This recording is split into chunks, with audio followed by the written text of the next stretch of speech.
about that? Because when you talk about this notion of pride in a city or where somebody's from, and then you talk about all these sports teams, well, you've openly revealed where some of these collective values are. And so when we talk about collective values or societal values, you know, if you want to break down some of these social groups, well, you'll see that people do value athletic competition. People do value music, whether it's opera or hip hop. People are going to value so much of this entertainment out here. Well, that's where they're going to put their allegiance. If you want to talk to somebody about CSI, one of these CSI shows, I bet you could find a lot of people who you could have a long conversation about CSI or CSI Miami. You know, you can talk about David Caruso, the guy who I find amusing. Again, I can talk about this pop culture stuff. I can have a rational conversation about it. But then when it comes to this history that you talk about, some of these government issues, some of these legislative issues, well, that's where people lose interest. Well, why wouldn't they lose interest?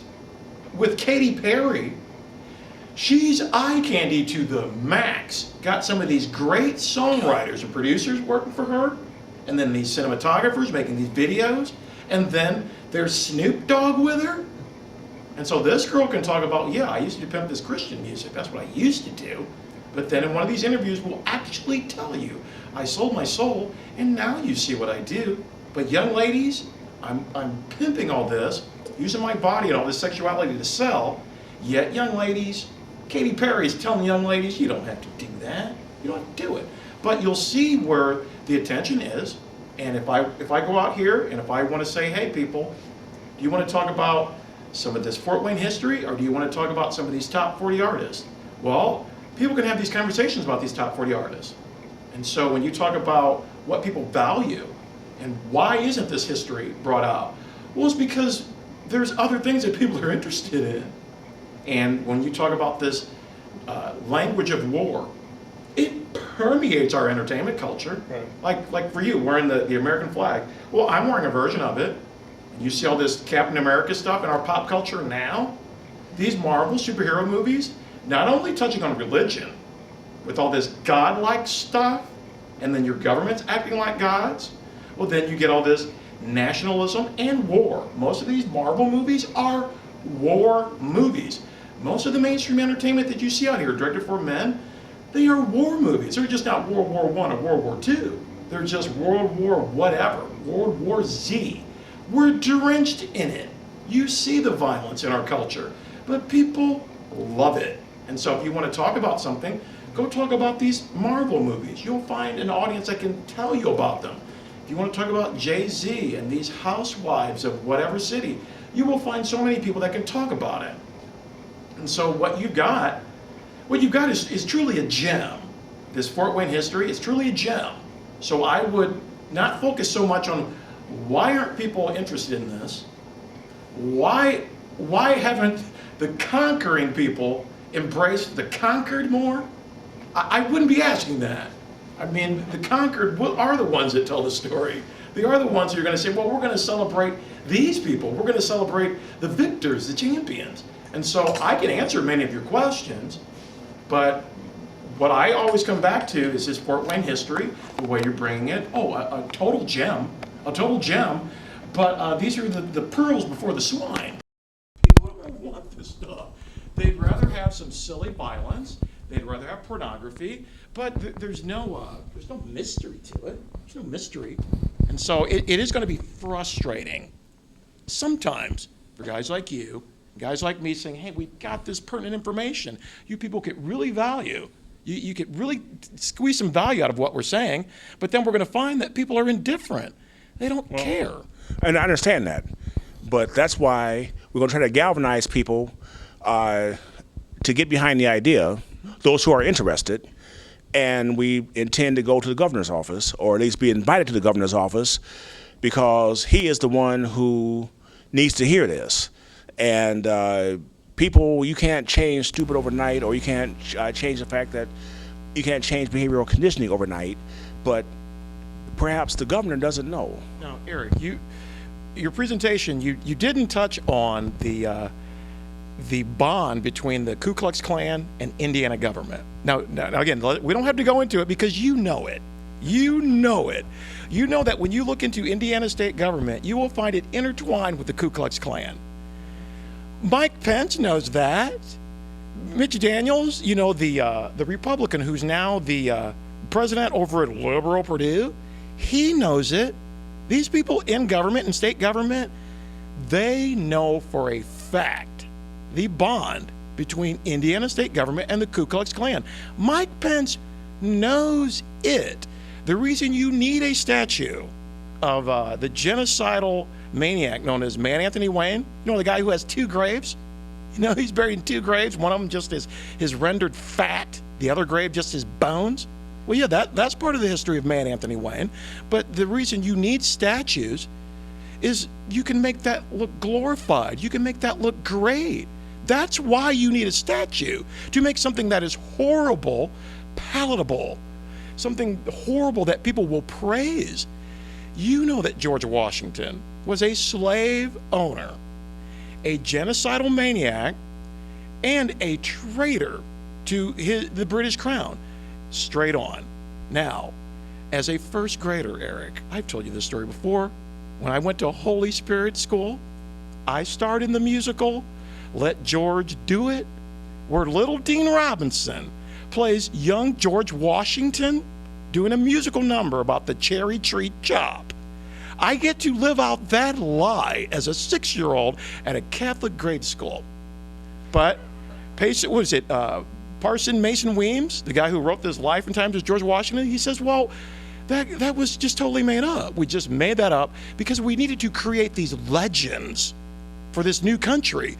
We needed these godlike icons of these freaks like Ben Franklin, who was a regular at the Hellfire Club, just a sex club.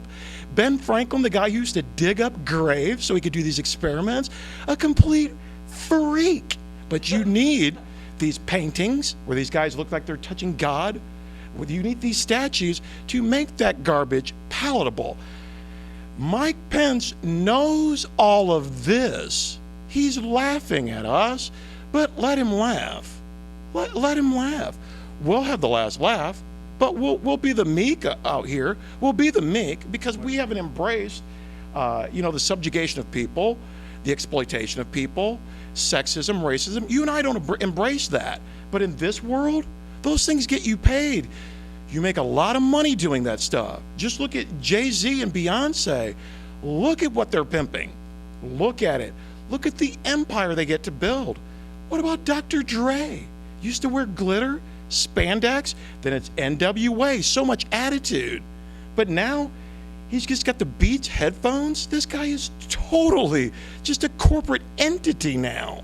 But somehow, using all this depravity to lead people around, people will pay him for it. But your book, you're going to wind up having to give it away, just like I have to give my stuff away.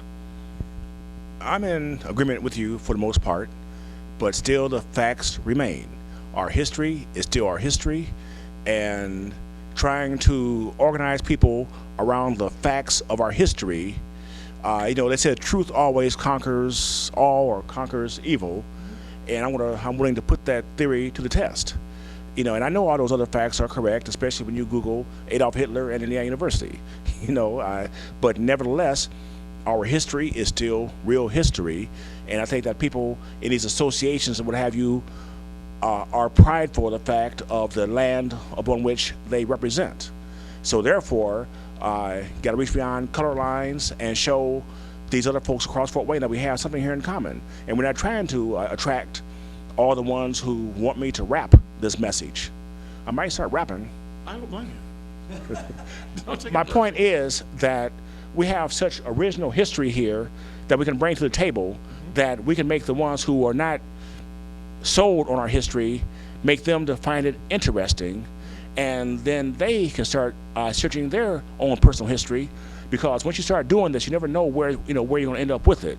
But I still say that when I show this on the internet or what have you, we want to get support so that when I approach Governor Pence's office, that they don't think I'm a crazy man, because I found that when you have original ideas, that they'll just sit back and wait till you run out of gas. Well, what I also find, and just with reality, because obviously I agree with what you're talking about. That's why I'm here. I do find it valuable. Now, with a guy like Mike Pence, there is nothing for him to strategically gain by talking about this real history that you're talking about. So that's why I would understand guys like him, guys like Mayor Henry. I mean, he won't talk to me anymore. You know this. I'm banned from communicating with the mayor anymore because I ask real questions about this light ordinance. You know, what light is too bright? John Shope says I wrote it off one person. You know, I wrote legislation because I talked to one person. And then you're going to have Mayor Henry say, well, I know that legislation's hard to enforce. The police chief says it's hard to enforce. But Dean, since you asked me why did I sign it, the mayor's answer is, well, I signed that piece of junk legislation into law because John Shope, the guy who wrote it, he promised me that he would fix it after it was made law. Now, I have that on tape. That's Mayor Henry. And so when you have a rational conversation with these guys, there's no benefit to it. There's no benefit. And I would say, like, for you got to remove some of this personal feeling out of it. Now, again, when you talk about, wait, Dan, Hackley's related to this George Washington stuff. And then you are going to talk about the desires that you want. I'm going to say, look, remove that because it's going to be used against you. That's the kind of stuff that people will use to tweak you, to get you mad, to get you off point, when you need to stay on point, stay on it.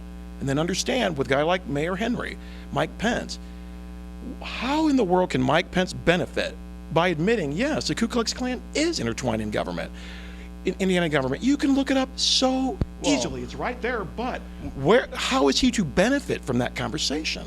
Because he is the governor of Indiana, and his predecessor deleted all of our history out of the textbooks. And if he were to put it back into the textbooks, I mean, it's not like he's making it up. You know, we need the authentic history in there. Need these guys recognized. They do have these records. And well, you realize my take on the school system. The schools can't do everything.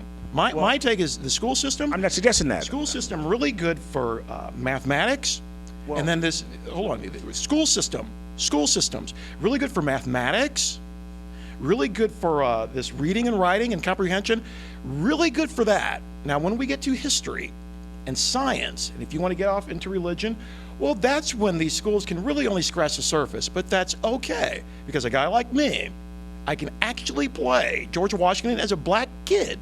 These mugs don't have me playing him.